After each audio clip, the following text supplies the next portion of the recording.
Hello everyone. आप सभी का स्वागत है मेरे यूट्यूब चैनल पर।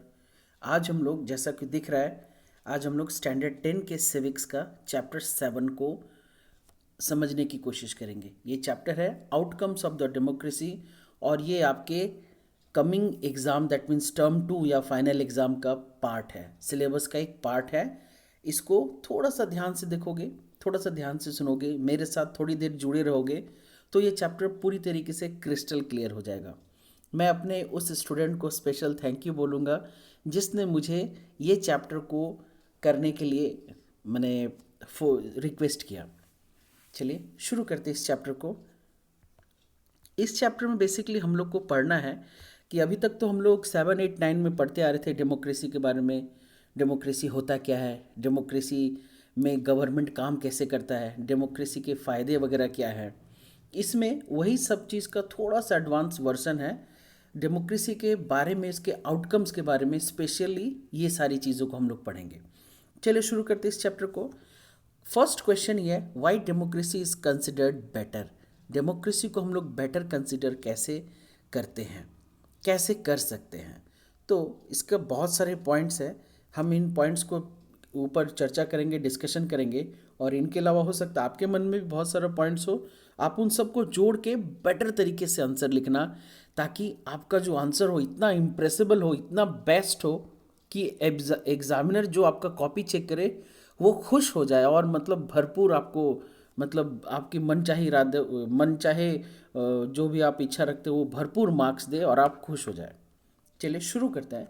इसका आंसर है डेमोक्रेटिक गवर्नमेंट हैव कॉन्स्टिट्यूशन। सबसे पहली बात, as compared to the dictatorships. Dictatorship में, तानाशाही रूपी तंत्र में कॉन्स्टिट्यूशन या तो नहीं होता है या तो ना के बराबर होता है, क्योंकि कॉन्स्टिट्यूशन होगा तो हर मुद्दे पर बहस होगी, डिस्कशन होगा, बातचीत होगा, आर्गुमेंट्स होंगे, तब जाकर गुड एंड बैड सभी पॉइंट्स को अच्छे तरीके से स्टडी करने के बाद ही डिसीजन लिया जाएगा। तो ये तो डिक्टेटरशिप, जो डिक्टेटर्स होते हैं वो तो ऐसा करेंगे ही नहीं। नेक्स्ट है, इट होल्ड रेगुलर इलेक्शंस। जाहिर सी बात है, हैव पॉलिटिकल पार्टीज। डेमोक्रेसी में पॉलिटिकल पार्टीज होगा ही होगा। It provide rights to the citizen. Democracy अपने सिटीजन्स को बहुत सारे अधिकार देता है। It promise equality among the citizens. Democracy समानता का अधिकार देता है, equality. It enhance the dignity of the individuals. हर एक का जो सम्मान है, हर एक का जो डिग्निटी है, उसको मेंटेन रखा जा सकता है सिर्फ और सिर्फ डेमोक्रेसी में। It improves the quality of the decision making. मैंने थोड़ी देर पहले बताया कि डेमोक्रेसी में कोई भी डिसीजन इतनी आसानी से नहीं लिया जा सकता है। डिसीजन लेने के बहुत सारे प्रोसीजर्स होते हैं, उन प्रोसीजर्स को फॉलो करने के बाद ही डिसीजन लिया जा सकता है। तो इससे क्या होता है, जो भी डिसीजन लिए जाते हैं वो उनकी क्वालिटी बहुत हाई होती है। It provides a method to resolve the conflicts. ये सिर्फ डेमोक्रेसी में ही हो सकता है कि अगर कभी भी किसी भी लेवल ऑफ गवर्नमेंट में अगर कॉन्फ्लिक्ट्स आ जाए, मनमुटाव, भेदभाव आ जाए, तो वो भी यहाँ पर ख़त्म किया जा सकता है।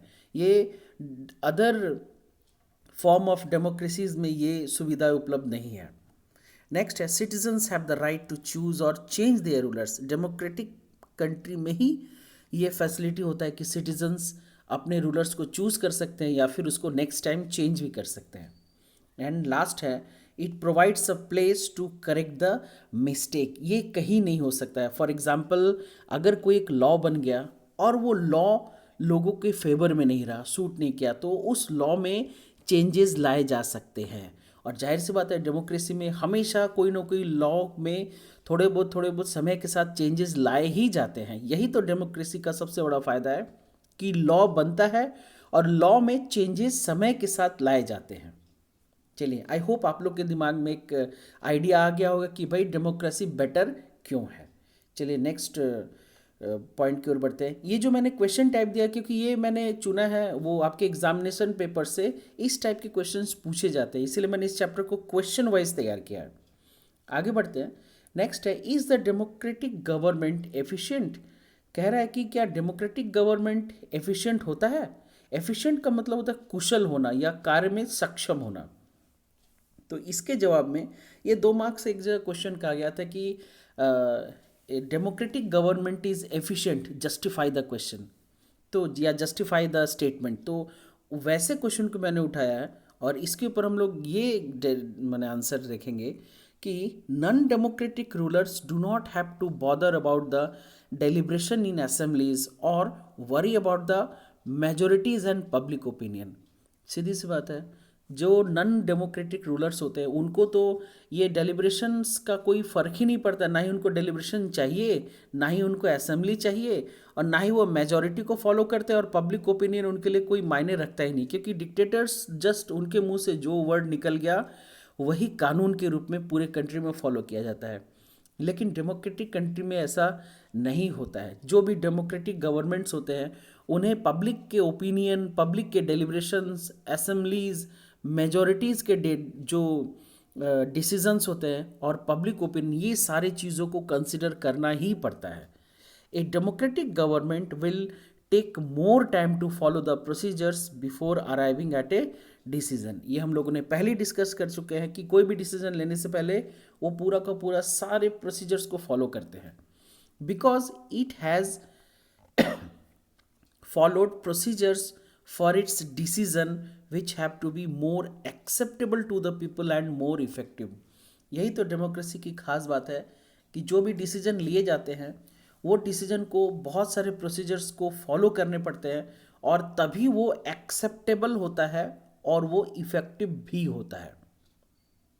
चलिए नेक्स्ट इसी में है हाउ डेमोक्रेसी इज अकाउंटेबल। मतलब डेमोक्रेसी कैसे अकाउंटेबल होगा, डेमोक्रेसी किसके प्रति उत्तरदायित्व होता है।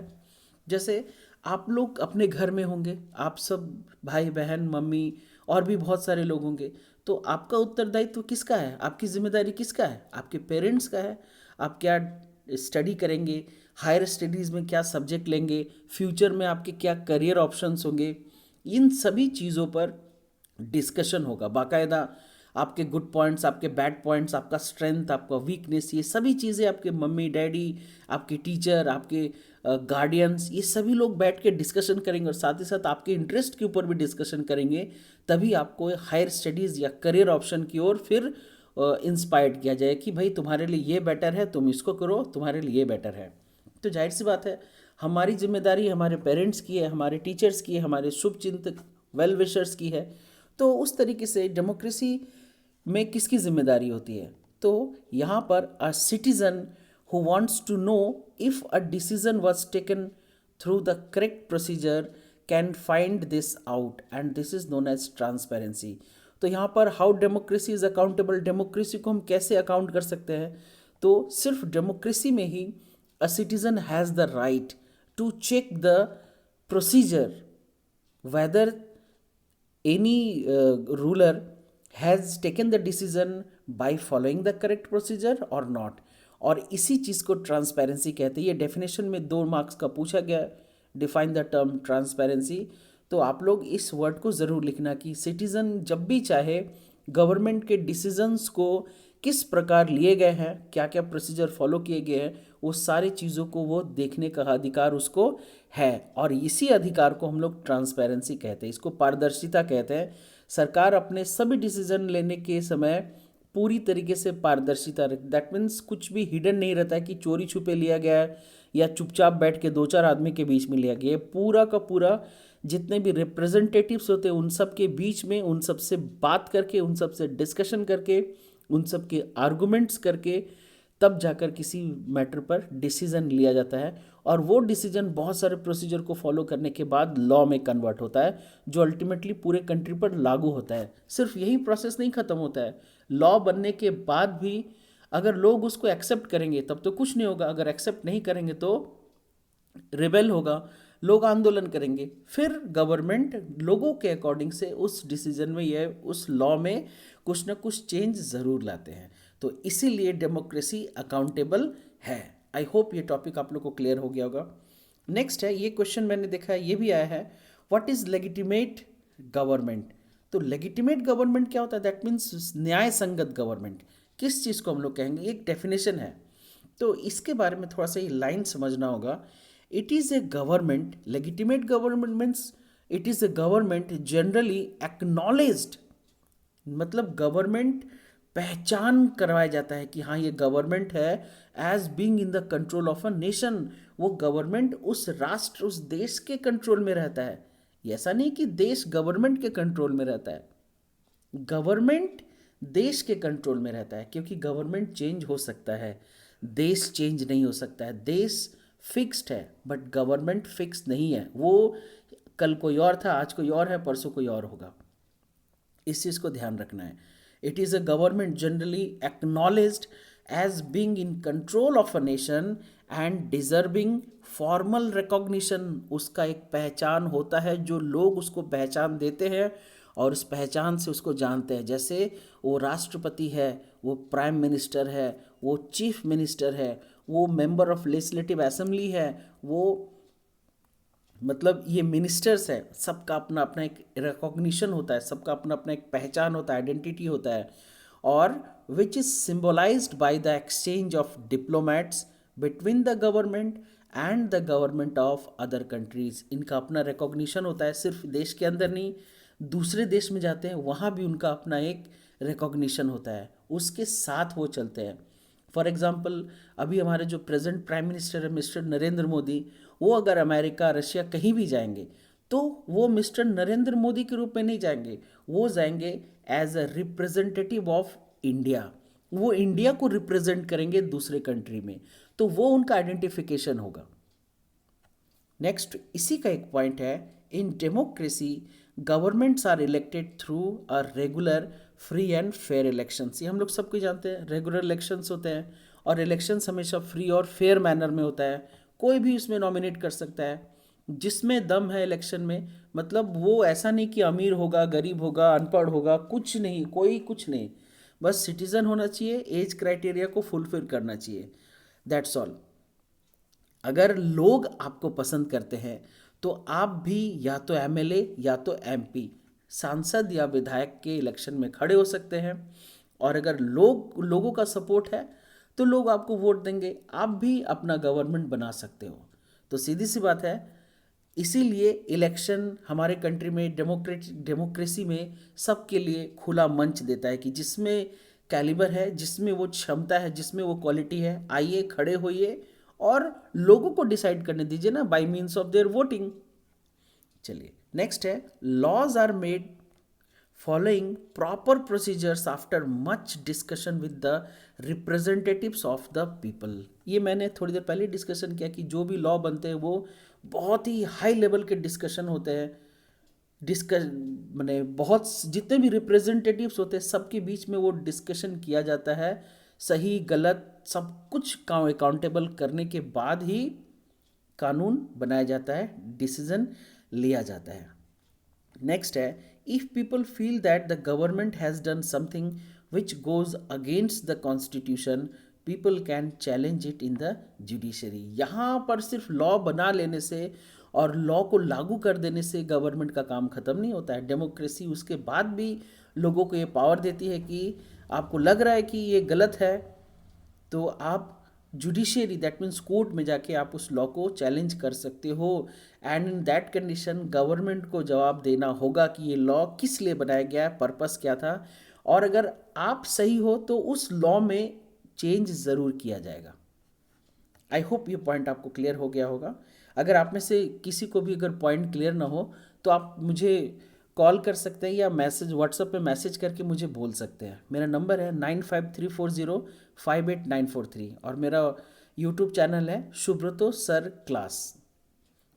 आई होप आप लोग को ये सही लग रहा होगा और आप लोग को क्लियर भी हो रहा होगा। अगर आप में से कोई न्यू यूज़र्स है तो प्लीज़ पहले वीडियो को देखिए, समझिए, और अगर आपको सही लगे तो सब्सक्राइब कीजिए, लाइक कीजिए और शेयर ज़रूर कीजिए। मुझे आपके फीडबैक का इंतज़ार रहेगा और आपका ही फीडबैक मुझे एनर्जी देता है कि नए वीडियोज़ में बना सकूँ। चलिए, और एक बात है स्टूडेंट्स, मैं बहुत जल्द आप लोग को क्वेश्चन का पूरा सॉल्व क्वेश्चन का 3 घंटे का जो पेपर होता है वो आप लोग को दे रहा हूँ। इससे क्या होगा, जस्ट अगर आप उस फुल वीडियो को अगर देख लोगे सही ढंग से तो आपका एग्ज़ाम का 50% तैयारी ऐसे ही हो जाएगा। बहुत जल्द मिलेंगे वैसे वीडियो के साथ। चलिए नेक्स्ट टॉपिक है हमारा इकोनॉमिक ग्रोथ। तो इसमें इकोनॉमिक ग्रोथ तो हम लोग सभी कोई जानते हैं, बट मैं ज़रा डिफाइन कर दूँ इकोनॉमिक क्या होता है। Basically it is an activity for the purpose of income is called economy, is called economic activity. Economic activity का मतलब होता है वो सभी एक्टिविटीज़ जो हमें इनकम का स्रोत प्रदान करते हैं उसको हम लोग इकोनॉमिक एक्टिविटी कहते हैं। क्योंकि जितना ज़्यादा इकोनॉमिक एक्टिविटी होगा उससे हमारा तो ग्रोथ होगा ही, साथ ही साथ कंट्री का भी ग्रोथ होगा, हम लोग डेवलप करेंगे। चलिए, इस टॉपिक में ये क्वेश्चन बहुत एक बार नहीं बहुत बार पूछा गया है, indirectly directly fill in the blanks में भी, या फिर 1 नंबर के क्वेश्चन में भी, कि what are the factors on which economic growth depends. तो फैक्टर्स है size of the population of the country, global situation, cooperation from other countries and economic policies adopted by the country. ये 4 points हैं जो directly depend करते हैं economic growth के लिए।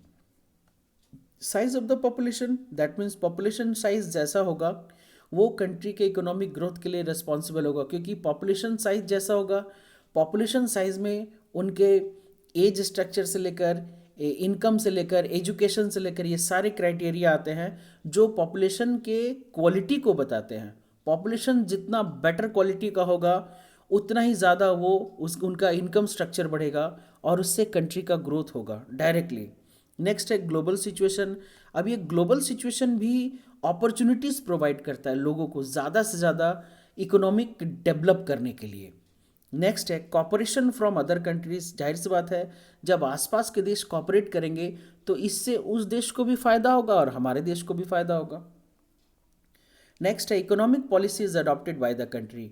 अब जो भी इकोनॉमिक पॉलिसी कंट्री अडॉप्ट करेगा वो डायरेक्ट रिस्पॉन्सिबल होगा कि वो लोगों के डेवलपमेंट को फेवर कर रहा है या नहीं है।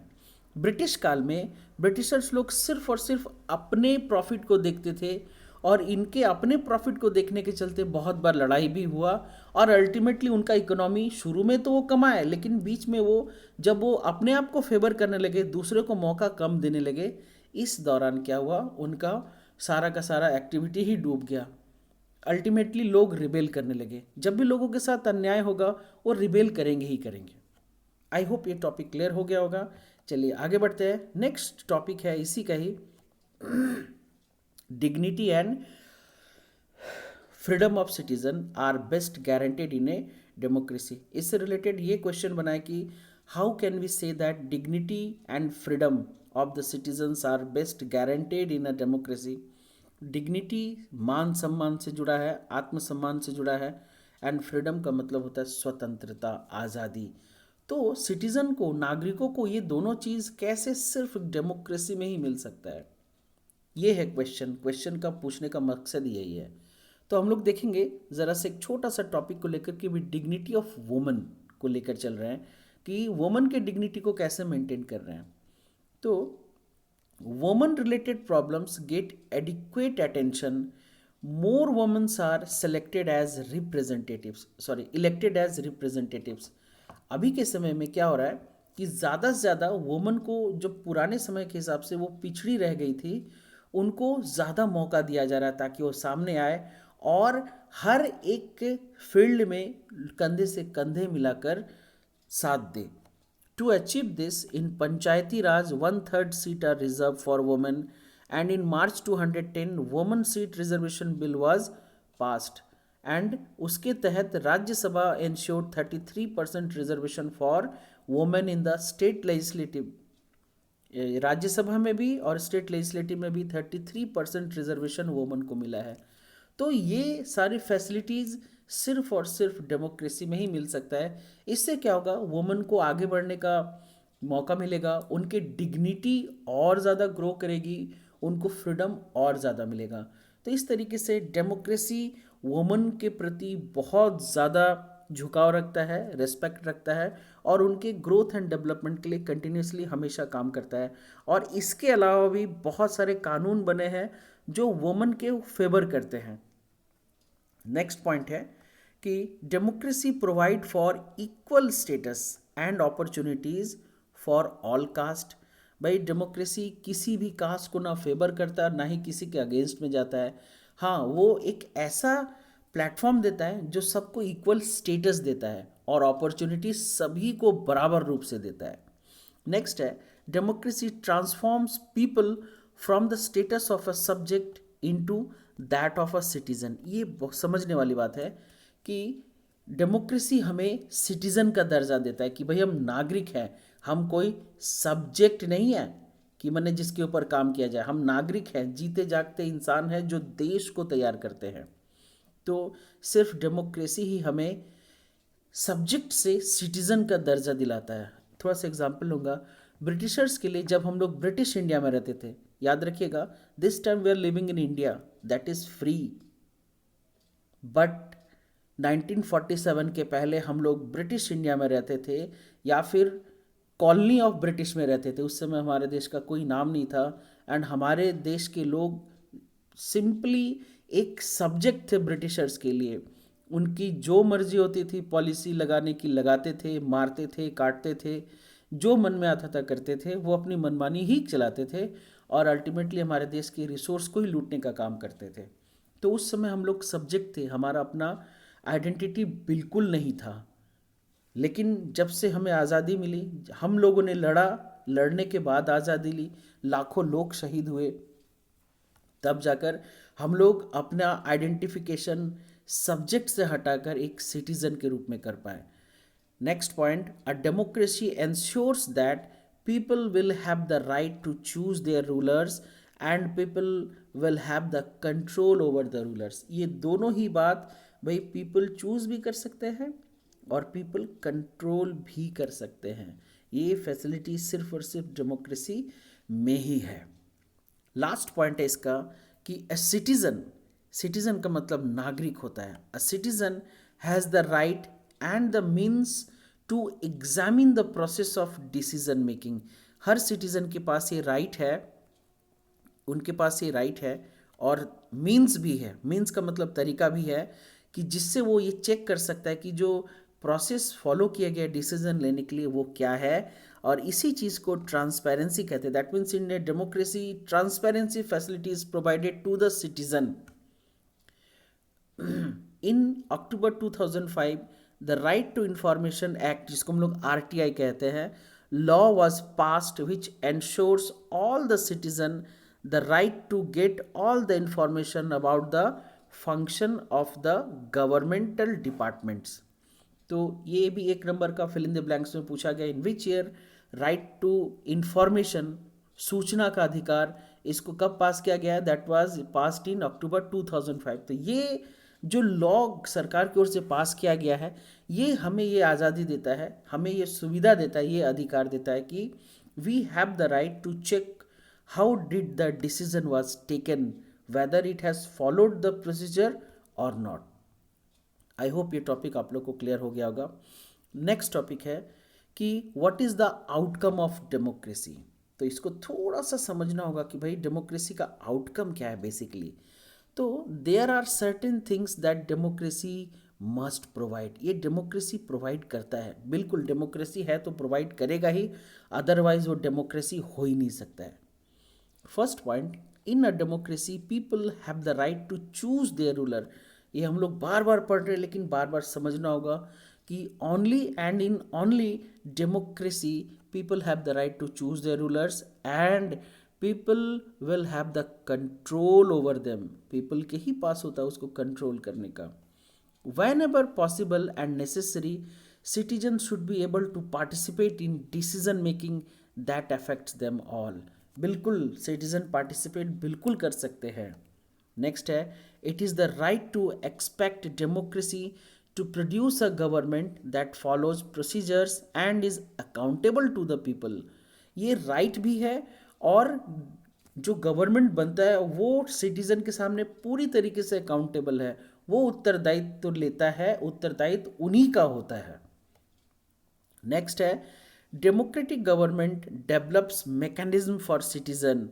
जैसे क्या क्या मैकेनिज्म प्रोवाइड करता है? Regular free and fair elections, open public debate, major open public debate on major policies and legislations. साथ ही साथ citizen got the right to information about the government and its functioning. तो ये सारी चीज़ें हैं आउटकम ऑफ डेमोक्रेसी का। आप लोग इसको अपने वर्ड्स में पॉइंट बना के लिख सकते हैं कि citizen have the right according to get the information about the governmental activities. Citizen uh, have the right to check that whether the decisions which are taken by the government are followed by the procedure or not. तो इस तरीके से, और साथ ही साथ citizens have the right to choose their own rulers and they have the right to control over them. तो these are the outcomes of the democracy. तो एक छोटा सा चैप्टर था और ये चैप्टर कंप्लीट हो गया। आई होप ये चैप्टर आप लोग को क्लियर हो गया होगा। चलिए, अगर आप लोग को अच्छा लगा तो आप लोग इसको लाइक, सब्सक्राइब और शेयर ज़रूर कीजिएगा। मिलते हैं फिर से एक नए वीडियो में, जिसमें आप लोगों को फिर से मैं कोशिश करूँगा कि ज़्यादा से ज़्यादा इन्फॉर्मेशन और नॉलेज दे सकूँ। मिलते हैं फिर से नए वीडियो में, तब तक के लिए अपना ख्याल रखिए। बहुत बहुत धन्यवाद। जय हिंद।